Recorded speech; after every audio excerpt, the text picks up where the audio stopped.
अच्छा जी, अब हमने एक और हैजर्ड देखती है जिसको हम कहते हैं पाइपलाइन प्रोसेसर की कंट्रोल हैजर्ड। तो कंट्रोल हैजर्ड क्या है, इसको सबसे पहले देख लें। Control hazard basically branch instruction से की वजह से जनरेट होती है। ब्रांच इंस्ट्रक्शन की वजह से क्या क्यों जनरेट होती है कि ब्रांच इंस्ट्रक्शन में आप ये डिटरमिनेट नहीं कर सकते कि नेक्स्ट इंस्ट्रक्शन कौन सी एग्जीक्यूट होगी। जैसे ब्रांच इंस्ट्रक्शन है वो इस वक्त एग्जीक्यूट हो रही है, उसके बाद वाली कौन सी इंस्ट्रक्शन होगी। ब्रांच टेकन होगी तो किसी और जगह पे जाएगा, अगर ब्रांच टेकन नहीं होगी तो ऑफ नेक्स्ट इंस्ट्रक्शन जो भी है वो एग्जीक्यूट हो जाएगी। ठीक है, तो अब ये डिटरमिनेट ये अच्छा खासा हेजर्ट है, ये अच्छा खासा प्रॉब्लम है पाइपलाइन आर्किटेक्चर में। इसको देखते हैं हम किस तरीके से हैंडल कर सकते हैं। तो यहाँ पर branch instruction not determined until the execution stage. सबसे पहले इस चीज को देख लें कि ब्रांच इंस्ट्रक्शन का रिजल्ट तब तक हमें नहीं पता चलता जब तक एग्जीक्यूशन स्टेज नहीं होती। तो एग्जीक्यूशन स्टेज आपकी बेसिकली दो साइकिल्स के बाद या थर्ड साइकिल के ऊपर आती है। सही है, और instruction after branch are fetch before branch occurs. तो अब हमारे पास क्या है कि भाई अगर इंस्ट्रक्शन जो ब्रांच के बाद अगर हम उनको फेच कर लेते तो फिर क्या होगा। ठीक है, तो हम दो एक्स्ट्रा इंस्ट्रक्शन फेच कर चुके हैं, तो इसको हम थोड़ा सा इस यहाँ पर देख लेते हैं। अब फॉर एग्जांपल हमारे पास एक ब्रांच इंस्ट्रक्शन है। ठीक है, ब्रांच इंस्ट्रक्शन क्या करिए, S1 S2 को कंपेयर करिए, उसकी बेसिस के ऊपर जंप करिए L1 के ऊपर। अगर ब्रांच ट्रू होगी स्टेटमेंट तो ये L1 के ऊपर जाएगी, अगर ब्रांच फॉल्स होगी तो ये नॉर्मल एग्जीक्यूशन करेगी। इस फॉल्स के केस में ये नॉर्मल फ्लो के साथ जाएगी और ट्रू के केस में ये नीचे जाएगी। अच्छा, अब हमारे पास होता क्या है पाइपलाइन में, पाइपलाइन में मसला क्या होता है कि फॉर एग्जांपल अगर हम ब्रांच इंस्ट्रक्शन की बात करें तो जब ब्रांच की इंस्ट्रक्शन है वो क्या करेगी, S1 को लेगी S2 को लेगी। पहली बात, पहली साइकिल पे फेच होगी, सेकंड साइकिल के ऊपर वो क्या करेगी, अपने ऑपरेंड्स फेच करेगी, डिकोड होगी। ठीक है, डिकोड होने के बाद वो क्या करिए, S1 को चेक करिए उसकी इक्वालिटी S2 के साथ। अगर इक्वल है तो ब्रांच टेकन होगी, अगर इक्वल नहीं है, अगर नॉट इक्वल है S2 के तो ब्रांच नॉट टेकन होगी। ठीक है, अब यहां पे एग्जीक्यूशन स्टेज के ऊपर ये डिसाइड कर रहा होता है कि ब्रांच लेनी है या नहीं लेनी। अगर आप गौर से देखें तो उसके बाद अगर हम अपनी नॉर्मल पाइपलाइन को देख लें तो जब ये एग्जीक्यूशन स्टेज के ऊपर होगा तो यहाँ पर इस वक्त आपके पास सब की इंस्ट्रक्शन पड़ी होगी यहाँ पर, और यहाँ पर और की इंस्ट्रक्शन पड़ी होगी। अगर से ब्रांच ट्रू नहीं होती, ब्रांच फॉल्स हो जाए तो फिर तो मसला नहीं है, फिर तो आपका प्रोसेस उसी तरीके से चला जाएगा। लेकिन ट्रू हो जाए तो फिर मसला बन गया है। अब ट्रू हो जाए तो इसने यहां से छोड़कर कंट्रोल को यहां पर लेके जाना है, और नेक्स्ट इंस्ट्रक्शन जो फेच होनी है वो ये होनी है। तो चलिए ये तो हम समझ सकते हैं कि प्रोग्राम काउंटर अपडेट करें, प्रोग्राम काउंटर को कि भाई नेक्स्ट 58 के ऊपर चले जाओ। लेकिन बट इन इन दो इंस्ट्रक्शंस के साथ क्या होगा कि ये जो ऑलरेडी यहाँ पर पड़ी हैं इनके साथ हमने क्या करना है, तो ये हमने देखना है ब्रांच में। एक तरीका इस प्रॉब्लम को हल करने का आपके पास सिंपल ये है कि आप क्या करें कि जो ही आप ब्रांच की इंस्ट्रक्शन देखें उसके फौरन बाद आप दो नो ऑप डाल दें। आपको जहां पे भी ब्रांच की इंस्ट्रक्शन मिले उसके फौरन बाद आप दो नो ऑप डालते हैं। तो अगर ब्रांच की इंस्ट्रक्शन यहाँ पे एग्जीक्यूट स्टेज के ऊपर कैलकुलेट करी है, पीछे नो ऑप पड़ा हुआ है, तो अगर जंप करती है तो ठीक है यहां पर चला जाएगा, तो ये जंप करने के बाद जो एड्रेस है वो हम पीसी प्रोग्राम काउंटर को दे देंगे। अगर जंप नहीं करती तो प्रोग्राम काउंटर को +4 वाला एड्रेस दे दे, PC+4। एक तरीका तो ये है, लेकिन इसमें नुकसान क्या है कि आपके प्रोग्राम में जहां जहां ब्रांच इंस्ट्रक्शन होगी वहां पे आपको नो ऑप डालना पड़ेगा सॉफ्टवेयर सोल्यूशन के अंदर। और साथ ही आपको पेनल्टी क्या देगा कि ब्रांच की इंस्ट्रक्शन पहले एक साइकिल ले रही थी एग्जीक्यूट होने में। अगर हम नॉर्मल पाइपलाइन के अंदर इसको गुजारें तो ब्रांच की इंस्ट्रक्शन एक साइकिल लेती थी एग्जीक्यूट होने में, जबकि जब हम ये कहेंगे ब्रांच की इंस्ट्रक्शन एक साइकिल लेगी एग्जीक्यूट होने में जब आपके पास ब्रांच फॉल्स हो, लेकिन ब्रांच की इंस्ट्रक्शन दो साइकिल्स लेगी एग्जीक्यूट होने में जब आपकी ब्रांच फेल होगी उस केस में। लेकिन इस केस में आपकी ब्रांच कॉन्स्टेंटली 3 साइकिल ले रही है। इस केस में आपके पास ब्रांच कॉन्स्टेंटली क्या ले रही है, 3 साइकिल, एक साइकिल तो अपना ब्रांच का, दो साइकिल नो ऑफ की इंस्ट्रक्शन की। तो ये बेसिकली हम क्या करें, सिस्टम को स्लो करें। इसका दूसरा तरीका ये है कि हम कोशिश करें कि ब्रांच प्रिडिक्शन करने की कोशिश करें। ब्रांच प्रिडिक्शन कैसे करने की कोशिश करेंगे कि हम ब्रांच प्रिडिक्शन इस स्टेज के ऊपर ही आके करेंगे।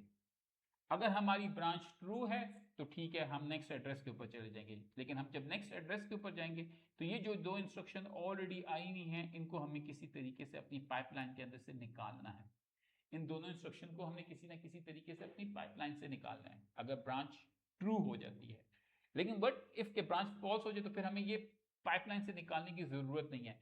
तो जो हम कह रहे थे ना कि हम प्रिडिक्शन करते हैं, प्रिडिक्ट हम ये करें कि यार ये ब्रांच ट्रू होगी, तो ट्रू होगी तो हमने उससे नेक्स्ट वाली दो इंस्ट्रक्शंस रख ली हैं। सॉरी, हम प्रिडिक्ट करते हैं कि ये जो ब्रांच ही क्या होगी, फॉल्स होगी। जब ये ब्रांच फॉल्स होगी तो हम क्या करते हैं कि जो नेक्स्ट वाली 2 इंस्ट्रक्शंस है तो ऑलरेडी पाइपलाइन में पड़ी है, तो पाइपलाइन को कोई मिस प्रिडिक्ट पेनल्टी नहीं देनी पड़ेगी। लेकिन इन केस अगर हमारी ब्रांच ट्रू हो जाती है तो हाँ, हमें क्या करना पड़ेगा, मिस प्रिडिक्शन पेनल्टी देनी पड़ेगी। अब मिस प्रिडिक्शन पेनल्टी क्या है कि जो 2 इंस्ट्रक्शन में उस ब्रांच के बाद ये ब्रांच की इंस्ट्रक्शन यहाँ पर पड़ी हुई है, यहाँ पर हम ये डिसाइड करेंगे ये ब्रांच टेकन होगी या नहीं होगी, लेकिन उसके बाद ये जो 2 इंस्ट्रक्शन यहाँ पर पड़ी हुई हैं जो कि सब की इंस्ट्रक्शन है और की इंस्ट्रक्शन है, इसको मैंने अपनी पाइपलाइन के अंदर से निकालना है। और उसको पाइपलाइन से निकालना बेसिकली मेरी पेनल्टी है। किस चीज की पेनल्टी है कि जो मैंने प्रिडिक्ट किया था। प्रिडिक्ट मैंने क्या किया था कि प्रोग्राम एक सीक्वेंस में चल रहा है और ब्रांच के बाद जो 2 नेक्स्ट इंस्ट्रक्शन है उसको ले आओ, ठीक है। और इस मिस प्रिडिक्शन को करने का तरीका क्या है कि इन दोनों को निकालना है, तो निकालने को हम क्या कहते हैं, फ्लश करना।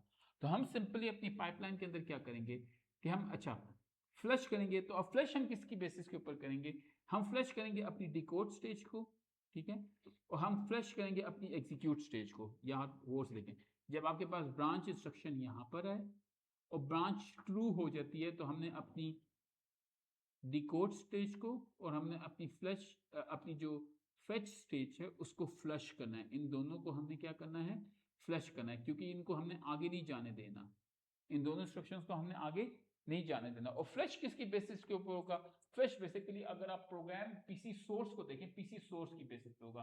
पीसी सोर्स जब 1 होती है, अगर हम यहां पर आ जाए, जब आपकी ब्रांच की कंडीशन ट्रू होगी तो आपकी पीसी सोर्स 1 होगी। जब भी आपकी ब्रांच की कंडीशन ट्रू होगी, आपका 0 फ्लैग यहां से निकलेगा, एलियस को 0 फ्लैग देगा, 0 फ्लैग यहां से गुजरेगा, आपकी पीसी देखेगा कि ब्रांच की इंस्ट्रक्शन है, तो यह आपके पीसी सोर्स को 1 कर देगा। पीसी सोर्स को 1 करने का मतलब ये कि जो नेक्स्ट पीसी है वो कैलकुलेट होकर आपको यहाँ से मिल रहा होगा, या आप इसको ट्रैक बैक कर लें, वो आपको यहाँ से मिल रहा होगा, PC plus what ever the immediate is. तो ये आपको नया पीसी कैलकुलेट करके देगा जब आपकी कंडीशन ट्रू हो। लेकिन अगर आपकी ब्रांच की कंडीशन फॉल्स हो गई है तो आपका ये वाली साइड कनेक्ट होगी, आप सिंपली पीसी प्लस 4 कर रहे हैं। तो आपको इस केस में इस कंडीशन को ट्रू करने के लिए आपको 2-3 चीजें चाहिए, उनको देख लेते हैं। क्या चीजें चाहिए भाई, आपको चाहिए पीसी सोर्स। पीसी सोर्स के कब 1 होगा, जब भी आपके पास ब्रांच की इंस्ट्रक्शन ट्रू होगी। ब्रांच जब भी ट्रू होगी तो आपके पास पीसी सोर्स 1 होगा। जब पीसी सोर्स 1 हो तो आप फ्लश कर दो डिकोड स्टेज को। इसी तरह पीसी सोर्स 1 हो, आप फ्लश कर दो एग्जीक्यूट स्टेज को। लेकिन साथ इन्होंने और एलडीडब्ल्यू स्टॉल भी लिखा हुआ है।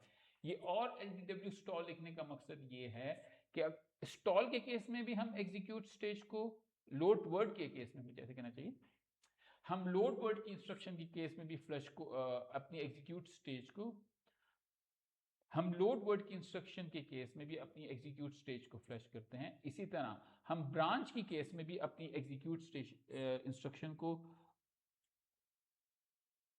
हम ब्रांच के केस में भी अपनी एग्जीक्यूट स्टेज को फ्लश करेंगे, ठीक है। अब इसको फ्लश करने का तरीका क्या है कि हम हैजर्ड यूनिट के अंदर 2-3 चीजें देख लेते हैं। सबसे पहले तो हमने ये फाइंड आउट करना है कि क्या हमारे पास जो ब्रांच है वो टेकन होगी या नहीं होगी। तो ब्रांच टेकन होगी या नहीं होगी वो हमें पीसी सोर्स है। पहली बात, इंस्ट्रक्शन ब्रांच की हो तो हमें यहाँ से पता चलेगा इंस्ट्रक्शन ब्रांच की है तो 1 आएगा, सही है, यहाँ से आपके पास 1 आ जाएगा। और साथ 0 फ्लैग इक्वालिटी के केस में 1 है तो ये दोनों मुझे 1 देंगे, और उसकी बेसिस के ऊपर हमने ये प्रेडिक्ट करना है कि ब्रांच होगी या नहीं। ये ब्रांच ये यहाँ से आएगा 1, ये यहाँ पर आएगा, और फिर उसके बाद हमें पता चलेगा कि हमने इसको इससे कनेक्ट करना है इन केस जब ब्रांच ट्रू हो। अच्छा, उसके अलावा ब्रांच ट्रू को हैजर्ड यूनिट को हमने क्या करना है, जब ब्रांच ट्रू हो तो ये पीसी सोर्स हमने यहाँ पे फॉरवर्ड कर देना है। ये जब 1 होगा तो हमने क्या करना है, हमने कहा था हमने फ्लश कर देना है अपनी डिकोड स्टेज को। ये देखें जी, हमने अपने डिकोड स्टेज को ऑलरेडी फ्लश कर चुके हैं बाय यूजिंग क्लियर, ठीक है। हम अपनी डिकोड स्टेज को ऑलरेडी फ्लश कर चुके थे, सॉरी, हम अपनी एग्जीक्यूट स्टेज को ऑलरेडी फ्लश कर चुके थे। हम अपनी एग्जीक्यूट स्टेज को ऑलरेडी फ्लश कर चुके थे बाय इंट्रोड्यूसिंग क्लियर। अब हमने वही क्लियर अपनी डिकोड स्टेज के अंदर भी डाल देना है। तो जब आपके पास ब्रांच इंस्ट्रक्शन होगी तो आपने अपनी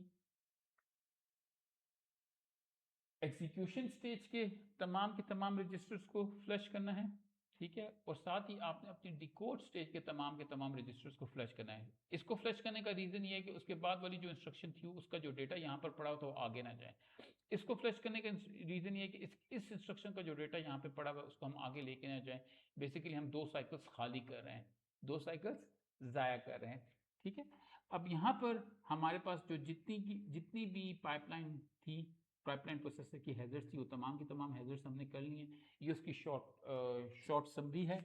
शॉर्ट समरी क्या कहती है कि डेटा हैजर्ड्स हमारे पास 2 टाइप्स की थी। एक तो वो आपके पास डिपेंडेंट वाली हैजर्ड्स थी और एक आपके पास लोड वर्ड वाली हैजर्ड थी। डिपेंडेंट वाली हैजर्ड को हमने इस तरीके से सॉल्व किया कि हमने कहा कि भाई RS1 in execute stage is equal to RD in memory stage, और RS1 in execute stage is equal to RD in W stage, तो हमें फॉरवर्डिंग करनी पड़ेगी। सही है। अगर ये दोनों नहीं हैं तो आप नॉर्मल चलाते रहें। इसी तरह हमने देखा कि अगर आपके पास RS1 in decode stage is equal to RD in execution stage, तो हमें क्या करना पड़ेगा, ये लोड वर्ड की इंस्ट्रक्शन में हमें इंस्टॉल करना पड़ेगा फेच स्टेज को, हमें इंस्टॉल करना पड़ेगा डिकोड स्टेज को, और हमें लोड वर्ड हम यहाँ से इस तरीके से कैलकुलेट करें। ये चीज़ हमें ये रिकग्नाइज करके देगी कि ये लोड वर्ड की इंस्ट्रक्शन है। इसी तरीके से जब हम ब्रांच इंस्ट्रक्शन को देखेंगे तो ब्रांच इंस्ट्रक्शन के हैजर्ड्स को हमने कंट्रोल किस तरीके से करना है, हमें सबसे पहले देखना है कि क्या ये ब्रांच इंस्ट्रक्शन है। अगर ब्रांच इंस्ट्रक्शन है और अगर ये ट्रू है, ब्रांच टेकन हो गई, और ब्रांच टेकन जब होगी तो ये 1 होगा। जब ब्रांच टेकन होगी तो तभी ये 1 होगा। तो जब ये 1 है तो हमने फ्लश करना है डिकोड स्टेज को, हमने फ्लश करना है एग्जीक्यूट स्टेज को। लेकिन यहाँ पर हमने इस वाले लोड वर्ड वाला स्टॉल भी देखा है कि लोड वर्ड स्टॉल जब 1 हो तो तब हम क्या करते हैं, फेच एग्जीक्यूट स्टेज को फ्लश करते हैं। तो यहाँ पे अगर आप कह रहे लोड वर्ड स्टॉल जब 1 हो तो हमें एग्जीक्यूट स्टेज को क्या करना होता है, फ्लश करना होता है। तो हमने इस चीज़ का भी ख्याल करना है, दो कि यहाँ पर नहीं लिखा हुआ, तो यहाँ पर होना चाहिए कि लोड वर्ड इक्वल है फ्लश एग्जीक्यूट स्टेज भी होनी चाहिए। तो जब लोड वर्ड 1 हो तो ये इसको फ्लश करे, इन दोनों को स्टॉल करे, ठीक है। यहाँ तक हमारे पास जितने भी पाइपलाइन के हैजर्ड्स थे वो हमने तमाम के तमाम कंप्लीट कर दिए हैं। अगर किसी के कोई क्वेश्चन हो तो आप पूछ लें।